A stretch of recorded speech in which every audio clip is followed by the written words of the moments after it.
안녕하십니까, 임기숙 강사입니다. 오늘은 혈관 건강 관리에 대한 얘기를 하려고 하는데요. 요즘 날씨가 많이 추워지고 있죠.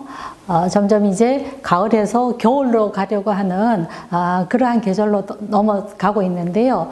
이제 이럴 경우에는 우리가 환절기라고 해서 일교차가 하루에 10도 이상 나는 그러한 날들도 많아집니다. 그러면은 이 일교차가 10도 이상이 됐을 경우에는 면역력이 떨어지고 이 바이러스 증식이 쉬워져서 우리가 감기가 잘 걸린다라는 얘기는 흔히 알고 계시는 얘기인데, 여기에다가 우리가 이렇게 기온이 떨어지는 그 차이가 날 경우에는 심혈관계 질환도 굉장히 많이 발생이 되고 돌연사의 위험도 높아지는 그러한 계절입니다. 실제로 우리가 주변에서 기온이 떨어지게 되면은요, 혈관이 수축이 되는 게 당연하고, 혈관이 수축이 되다가 보면은 혈압이 상승하다 보니까 우리가 이 순환기계 질환이 많이 발생이 되게 되는 거죠. 그래서 실제로 일교차가 1도 증가할 때마다 심혈관계 질환에 대한 사망률이 0.7에서 0.9% 증가한다라고 하는 통계가 있고요. 실제로 이 10도 이상이 넘어갔을 때 일교차가요, 사망률은 20% 가까이 증가한다라는 것입니다. 이는 이 기온이 아침, 낮 어떤 그 기온 차에 의해서 우리 몸에 그 교감신경계가 적응하는 과정에 있어서 무리가 가다가 보니까 혈관계 쪽으로 질환이 이어지게 된다라는 겁니다. 자, 이제 가을이 되고 겨울이 되고, 그럼 이제 우리가 또 나이를 한 살 더 먹게 됩니다. 실제로 우리가 나이 얘기를 하면은요, 달력상의 나이는 뭐 50이다, 40이다 이렇게 얘기하는 달력 나이도 있지만, 건강과 관련해서 생체 나이라는 것이 있습니다. 생물학적 나이라고 그러기도 하고요, 건강 나이라고 그러기도 하는데, 이거는 개인 편차가 아주 큽니다. 개인에 따라서 같은 50살이라도 10년 젊은 어떤 체력을 가지신 분이 있고 10년 더 나이 드신 분들이 있다라는 거는 우리가 주변에서 흔히 볼 수 있는 건데요. 이런 그 생체 나이, 생물학적 나이는 이 앞으로의 질병 가능성이라든가 노화 정도, 그리고 실제로 어떤 그 생명을 예측할 수 있는 지표로 사용되기 때문에 이 생체 나이라는 것이 실제로 우리 건강에 있어서의 어떤 그 앞으로의 상태를 예측할 수 있는 아주 중요한 그런 나이라고 볼 수 있는데, 그래서 우리가 TV에서도 보면은요, 의학 프로그램에서 생체 나이가 몇 살이다 하는 얘기는 굉장히 많이들 들으셨을 겁니다. 그러면 이런 생체 나이를 어떻게 측정하냐 하면은요, 생체 나이는 다양한 방법으로 측정을 하는데, 혈액 검사라든가 혈압 측정, 그리고 이 체성분 분석, 체성분 분석이라는 거는 내 몸에 근육이 얼마가 있고 체지방이 얼마 있고 하는 어떤 체성분을 분석을 해서 주요 장기의 현재 기능 상태를 판단을 해서 그로 인해서 생체 나이를 정하기도 하고, 이것 이외에도 유전자 검사를 통해서도 생체 나이를 우리가 알 수 있다라고 얘기합니다. 이런 여러 가지 검사 중에서 가장 생체 나이의 기본이 되는 것은 혈액 검사라고 할 수 있습니다. 혈액 검사로서 우리가 호르몬 상태라든가 대사 상태, 그리고 이 혈압도 측정이 가능하다라는 거거든요. 자, 그러면은 나의 건강 나이가 혈관, 혈액 상태하고 굉장히 밀접한 연관이 있는데, 실제로 우리의 이 혈관에 대한 그 질병의 상태는 어떤지 몇 가지 통계를 보면은요, 이 대한동맥경화학회에서 발표한 이 이상지질혈증, 이상지질혈증이라고 하면은 우리가 흔히 고지혈증이라고 얘기를 많이 하는데, 이런 환자가 전 인구 5천만을 잡았을 때 1000만 시대라는 겁니다. 그러면은 5명 중에 1명이면은 그거 별로 확률이 높지 않다라고 생각하실지 모르는데, 우리가 어린애들이라든가 청소년을 뺀다면은 실제로 성인의 적어도 3명 중에 1명은 고지혈증 환자인데, 더 큰 문제는요, 이 환자들 중에서 60% 정도는 전혀 이거에 대한 관리를 하지 않고 있다라는 겁니다.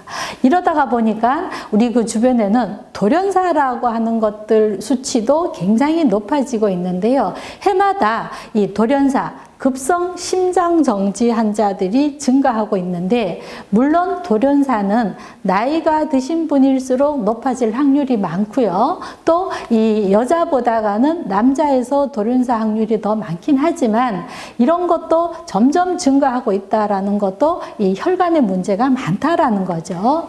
또 하나는 이 뇌졸중, 이제 우리 한방에서 중풍이라고 얘기를 하는데요. 이 뇌졸중 환자는 전 세계 1위가 불명예스럽게도 대한민국입니다. 그런데 통계청 발표에 의하면은요, 5분마다 1명씩 뇌졸중 환자가 발생이 된다라고 하고, 이 숫자도 보시는 것처럼 점점 증가하고 있고, 또 젊은 층의 뇌졸중 환자도 굉장히 많이 증가해서, 실제로 이 뇌졸중 환자들의 재활병원에 가보면은요, 나이 드신 분들도 있지만 젊은 사람들도 굉장히 많은 것을 볼 수 있습니다. 자, 그래서 이런 여러 가지 통계들을 종합해서 최근에 2019년에 통계청의 한국인 사망 순위가 발표가 됐는데요. 1위부터 10위까지를 쭉 본다면은 아직까지는 1위가 암입니다. 암이지만 나머지 2위부터 10위까지를 쭉 보면은요, 혈관계, 순환계 질환이 차지하는 질병이 5개가입니다. 2위가 심장질환, 그 다음에 4위가 뇌혈관 질환, 6위가 당뇨병, 7위가 역시 알츠하이머병, 그 다음에 이 고혈압성 질환. 이러한 1등부터 10등까지의 한국 사망 원인을 보면은 이 5가지, 혈관계에 해당되는 5가지를 합한 수치는 암으로 인한 사망률보다가도 더 높다라고 할 수 있는 거죠. 자, 그러면요, 이제 순환이 뭐고 혈액순환이 뭔지에 대해서 조금 이제 알아보셔야 되겠는데요. 우리 그림에서 보시는 것처럼 내 몸에서 혈액이 가지 않는 부분은 없습니다. 그러면은 혈액순환의 정의를 한번 보면은요. 자, 혈액이 심장의 도움으로 혈관을 따라서 영양분과 산소를 세포에 전달하고, 또 이런 대사 과정에서 생긴 세포의 노폐물을 제거하는 과정을 혈액순환이라고 합니다. 그래서 혈액순환에 관련되는 것은 혈액, 그 다음에 심장, 그리고 혈관, 이렇게 크게 3가지로 나눌 수가 있다라는 거죠. 혈액순환의 궁극적인 목적이 뭐냐 그러면은요, 장기에 영양분과 산소를 전달하는 겁니다. 그러면은 혈액순환이 잘 안 되면 어떡할까요? 장기의 기능이 떨어지게 되는 거죠. 그래서 혈액순환에 문제가 있다라는 것은 단순히 뭐 손이 저리다, 발이 저리다 이 차원을 떠나서 장기의 영양 공급에 문제가 생기는 거기 때문에 이 순환의 문제는 전신의 질환이라고도 얘기할 수 있는 것입니다. 자, 그럼 혈액순환이 잘 안 되는 나쁜 혈액순환이라는 거는 어떤 것인가 하면은요, 내가 원하는 지점까지 못 가는 거죠, 이 혈액이. 그리고 또 어떠냐 그러면은 품질 나쁜 혈액을 공급하는 거. 그러니까 우리가 이제 택배가 갔을 때 내가 원하는 지점에 제대로 전달이 돼야 되겠고, 내가 원하는 물건이 제대로 가야 되는데 품질 나쁜 물건이 간다든가, 그 다음에 제대로 어떤 일정한 시간에 전달되지 않는 그러한 것을 우리가 나쁜 혈액순환이라고 할 수 있습니다.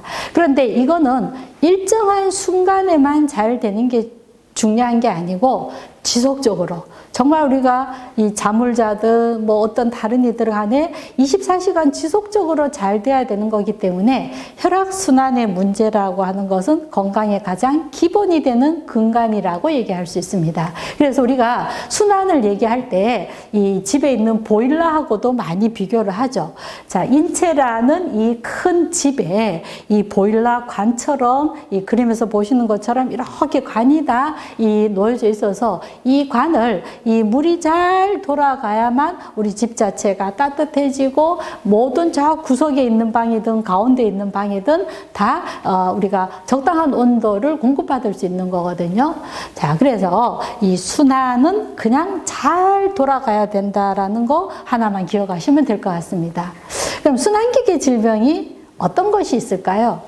우리 알고 있는 거 많고 흔히 잘 듣는 병입니다. 뭐 고혈압, 저혈압, 뭐 동맥경화, 뭐 협심증, 뭐 뇌졸중 이러한 다양한 질병들이 있는데 실제로 순환기계와 관련한 질병들은 우리가 의학적으로 100가지 이상이 된다라고 얘기를 합니다. 그러면은 왜 이러한 병이 생길까에 대해서 생각을 해봐야 되겠는데요. 이 혈액순환을 방해하는 순환 쪽에 이 문제를 일으키는 것 중에서는 이 혈액세포, 이 혈관세포를 더럽히는 요소들이 크게 세 가지로 나눌 수가 있습니다. 첫째, 높은 혈당. 그 다음에 두 번째, 높은 혈압, 그리고 이 콜레스테롤 중에서도 LDL 콜레스테롤, 중성지방 이런 애들이 이 혈관 세포를 더럽히고 혈액을 오염시키는 물질이라는 거거든요.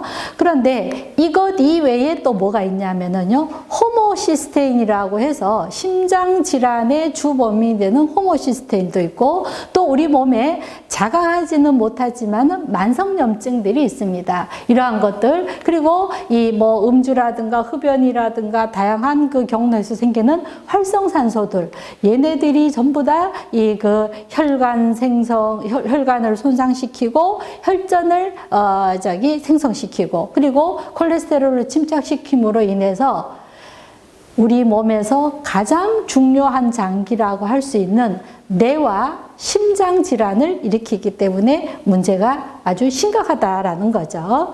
자, 그래서 이 순환계 질병의 그 진행 과정을 보면은요, 대부분 처음에는 자각 증상이 없습니다. 그냥 혈관이 약간 손상이 된다, 지방이 축적이 된다, 그리고 동맥경화가 일어난다. 동맥경화라고 하는 것은 우리가 동맥이 딱딱해지고 좀 이렇게 좁아지는 현상인데요. 우리가 실제로 동맥이 70% 이상 막혔을 때도 대부분 자각 증상을 못 느낀다라고 얘기를 하는 거거든요. 이러다가 보면 이제 뇌졸중이라든가 이 심근경색이라든가 심장마비 같은 큰 질환이 오는 그러한 이 그 진행 단계가 있습니다. 그래서 우리가 이 그 혈액순환이 안 되는 거에 대해서 굉장히 민감하게 반응을 하셔서 미리미리 체크를 잘 하셔야 되는데요. 혈액순환이 안 될 때 나타나는 나의 증상은 우리 이미 많이 겪고 있으신 분들도 있을 건데요. 가장 흔하게 첫 번째로 손발이 차다, 저리다, 쥐가 난다, 뭐 이렇게 정맥이 튀어나와 있다, 이런 어떤 이 그 흔하게 느끼는 증상들이 있고, 그 다음에 두 번째 혈액순환이 안 될 때 나타나는 증상은요, 이 소화계에 문제가 생깁니다. 명치 끝이 아프다, 체한 느낌이 난다, 변비가 자꾸 생긴다, 이런 부분들이 있을 수 있고, 그 다음에 또 우리가 흔히 겪는 증상 중에 하나로 이 목뒤가 뻐근하다, 어깨가 무겁다, 그 다음에 뭐 현기증이 일어난다, 그 다음에 두통이 자주 있다, 그리고 나아가서는 기억력 감퇴가 심하다. 이것들이 전부 다 혈액순환이 안 될 때 일어나는 중요한 증상들이라는 겁니다. 이거에 파생되어서 피부 쪽으로도 문제가 많이 생기죠. 순환이 잘 안 되니까 피부가 검고 푸석푸석하고 머리카락이 푸석푸석하고 윤기도 없고 또 발 뒤꿈치가 갈라지는 것도 혈액순환이 안 되는 거의 하나의 증상이라는 겁니다. 그리고 여자분들 같은 경우에는요, 생리통이 심하고 생리가 불규칙하는 이러한 증상들이 생깁니다. 혹시 이런 증상 갖고 계시지 않으실까요? 않으신가요? 자, 그러면은 우리가 이제 세상에는 많은 병이 있습니다. 뭐 이제 그 WHO에 등록된 그 질병의 개수가 뭐 12,430개라고 얘기를 하는데요. 이런 많은 질환 중에서 혈관계 질환은 제가 결론을 내놨습니다. 가장 나쁜 병이다. 왜 나쁜 병이냐 하면은요, 물론 병은, 좋은 병은 없습니다. 좋은 병은 없지만은 이 혈관계 질환의 특징은 예고 없이 찾아옵니다. 우리가 혈관계 질환을 얘기할 때 앞에 수식어로 침묵의 살인자라는 어두가 붙는 게 많습니다. 그래서 예고 없이 찾아오고, 그 다음에 그 치료 약물 부작용이 아주 심한 질환입니다. 고혈압이 있어서 뭐 고지혈증이 있어서 여러 가지 약을 드시게 됨으로 인해서 그로 인한 또 부작용이 심한 그러한 질환이고요. 그 다음에 아주 잔인한 병이고 남겨진 결과가 정말 처참합니다. 갑자기 말 한마디 못하고 돌아가신다든가, 그 다음에 이 뇌졸중으로 정말 정신은 말짱한데 이 내가 몸을 못 움직여서 다른 사람의 어떤 도움을 받아야 되는 이러한 그 처참한 결과가 나오는 경우가 많은 거죠. 그래서 혈관계 질환은 아주 나쁜 병이다. 나쁜 병에 안 걸리셔야 되겠죠. 그죠? 자, 그러면은 어떻게 하면은 순환이 잘 될까에 대한 연구를 좀 하셔야 되겠는데, 이 또한 우리가 이미 잘 알고 계시는 그러한 방법들입니다. 일단은 운동을 하셔야 됩니다.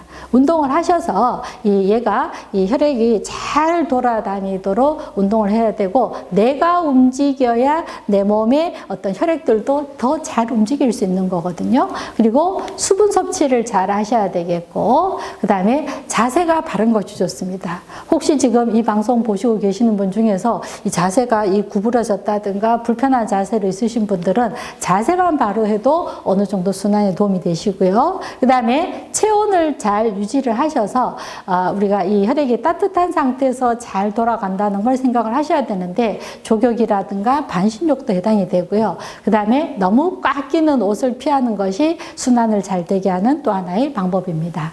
그리고 순환을 잘 되게 하는 식품들이 있는데요. 이 식품들은 우리가 이미 알려진 폴리코사놀이라든가 은행잎 추출물, 그리고 간마리놀렌산, 오메가3, 홍삼, 이러한 그 기능성 식품들이 혈액순환을 잘 되게 하는 그러한 걸로 인증이 되어 있습니다. 자, 이 중에서 우리가 식이요법 부분을 다시 한번 보셔야 되겠는데요. 내가 정말 혈관 건강을 생각을 한다면은, 그리고 우리가 집에 가족력이 있어서 내가 이 혈관 건강에 신경을 써야 된다면은, 첫 번째는 저혈량입니다. 좀 소식을 하셔야 되겠습니다. 소식을 하시는 게 좋고요. 그 다음 두 번째는 소식을 하시되 야채와 통곡류 이런 것을 위주로 하시고, 특히 야채는 많이 잡수시고, 통곡류 같은 경우에는요, 아까 잠깐 언급했던 호모시스테인이라고 해서 심장 질환의 원인이 되는 호모시스테인을 줄여드는 비타민 B1이 많이 들어있기 때문에 통곡류를 권해드리고요. 과일과 야채에 있어서는, 과일은 너무 달기 때문에 그 과일과 야채의 비율을 드실 때는 보통 우리가 1대7, 이제 어떤 분은 1대3이라고 얘기를 하는데, 야채를 훨씬 더 많이 드시는 쪽으로 식단을 작성하셨으면 좋겠고요. 그 다음에 생선류를 드시는 게 좋습니다. 생선류는 특히 우리가 이 등푸른 생선을 적어도 일주일에 2번 정도 식탁에 올리시는 걸로 하고요. 그 다음에 지방량은 조정을 하셔야 되는데, 이 지방 중에서도 무조건 다 먹지 말라가 아니고, 이 버터나 마가린이라 튀긴 음식이라든가 단 음식이라든가 이 스낵푸드 종류는 가능한 한 드시지 마시고, 좋은 지방, 오메가3가 많은 필수 지방산인 올리브유라든가 들기름, 참기름, 견과류 이런 것을 드시도록 권해드립니다. 그 다음에는 육류도 드시기는 드셔야 되지만, 육류가 너무 많이 드실 경우에는 육류에 포함된 지방 함량도 높아지기 때문에 육류는 살코기 위주로 드시되, 가능한 한 다양한 단백질 식품을 드시도록 하시는 게 좋습니다. 그 종류로는 생선이라든가 달걀이라든가 이 콩을 위주로 한 식물성 단백질을 드시면 되겠고, 그 다음에 혈관 건강에 있어서는 절대적으로 저염식이 필요합니다. 저염식에서는 우리가 이제 짜지 않게 드신다라는 건데, 나트륨은 특히 이제 수분을 많이 보유하기 때문에 이 수분이 우리가 이 고혈압, 이 혈관에 부담을 주기 때문에 혈관 건강 식이요법으로서는 이렇게 식이를 하시는 게 좋겠습니다. 자, 그래서 우리가 여기까지 말씀드린 순환계의 그 질환의 위험성과 순환계 건강을 위한 식이요법은 이러한 것이 있다라는 것을 다시 한번 생각을 하시면은 우리가 이 혈관 건강을 지키는데, 그리고 가족력이 있더라도 우리가 지금부터 잘 관리하시는 방법으로 생각을 하시면 되겠습니다.